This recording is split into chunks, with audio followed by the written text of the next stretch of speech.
Vi presento Zoom. Zoom è una piattaforma per videoconferenze che permette di effettuare meeting online, riunioni, webinar o anche semplici videochiamate. Zoom è disponibile nelle seguenti tipologie: applicazione web, Android app, iOS app, macOS app, Windows Desktop app e Chrome extension. Io ho scaricato l'applicazione e mi sono registrata. È possibile farlo anche utilizzando gli account di Facebook e Google, ma per partecipare ad un meeting è possibile farlo anche direttamente da browser senza dover scaricare e installare l'applicazione e senza doversi registrare alla piattaforma. New Meeting permette di iniziare immediatamente un meeting.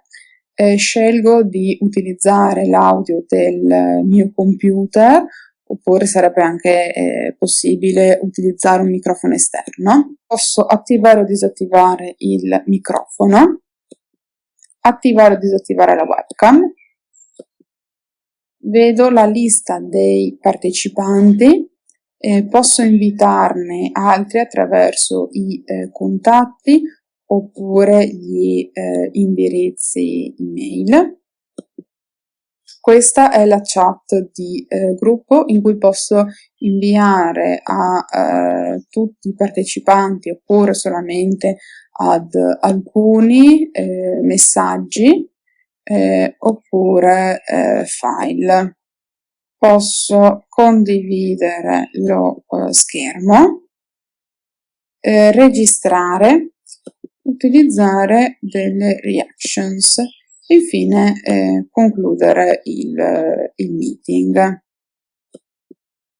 Join permette di partecipare a una videoconferenza utilizzando il codice oppure il link e inserisco il nome e cognome e ho le opzioni per attivare o disattivare il microfono e la webcam. Posso anche creare una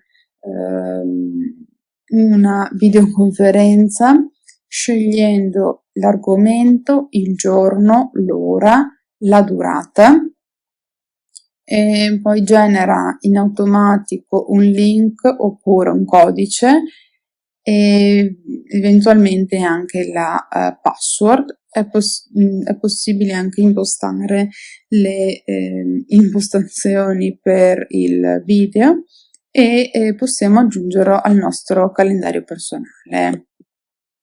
Zoom permette anche di avere diverse tipologie di profilo. Con quello avanzato una funzione interessante è quella delle breakout rooms, ovvero i partecipanti sono suddivisi in sottogruppi di lavoro. Mi auguro di esservi stata utile, grazie per l'attenzione.